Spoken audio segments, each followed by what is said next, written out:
It's not just ICAC and today's electric car report that will have Labor supporters in the doldrums.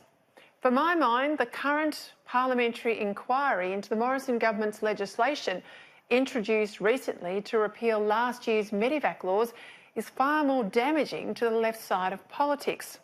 And here's why. Just before Christmas last year, we were told by the Labor Party and the Green left independents like Kerryn Phelps, the former member for Wentworth, that the lives of boat people on Nauru and Manus Island were at risk. They said unless people were urgently transferred to Australia for medical treatment, there would be deaths. At the time, the coalition government was already transferring asylum seekers to Australia for serious medical treatment.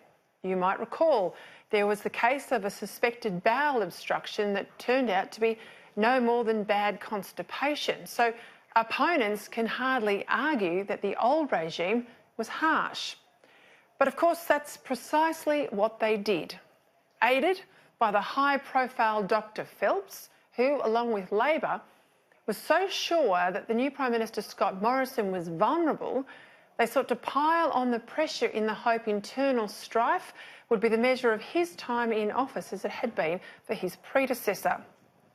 You'll remember their refrain at the time: Australia's border protection policies were immoral and illegal, and that the world should have open borders as a way to alleviate poverty, whether we liked it or not.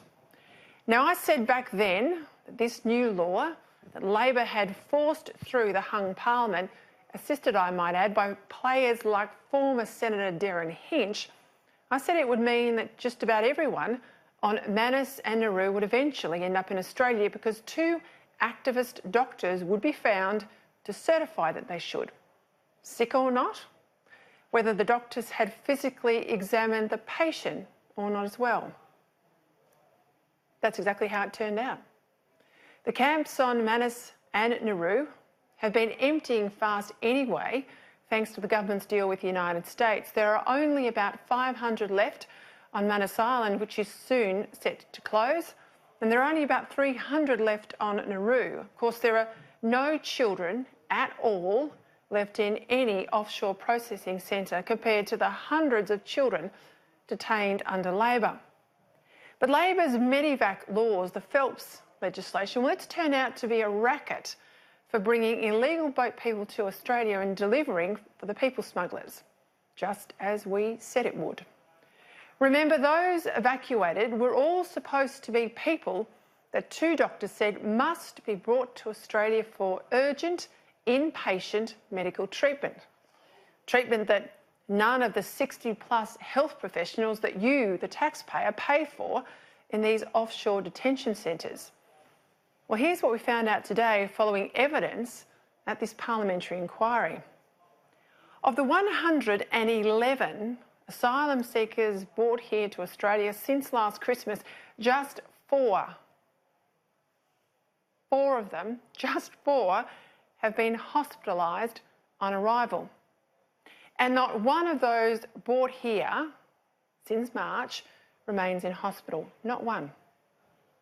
Yet none of them, it seems, have gone back to Nauru or Manus Island since their treatment, because that was always Labor's intention, to use this Medevac law as medical excuses to bring boat people permanently to Australia. In December last year, when the Medevac bill was introduced and when people like Christina Keneally were trying to say that lives are at risk, there were apparently 66 reported self-harm incidents compared to just 15 for the same period the previous year. Now, I don't want to sound harsh here, but it's hard to avoid the conclusion that there's a link between increased self-harm and its use as a way to get Medevaced to Australia under the Phelps law. The government's legislation to repeal this unacceptable watering down of Australia's border protection regime is now before the Parliament and will be voted on when it resumes in 2 weeks' time. If Labor continues to insist that these laws can't be touched, there can only be two conclusions. First, that Labor just can't be trusted to keep our borders secure, and second, that Labor has learnt nothing at all from its election defeat. It's shaping up to be Anthony Albanese's biggest test yet.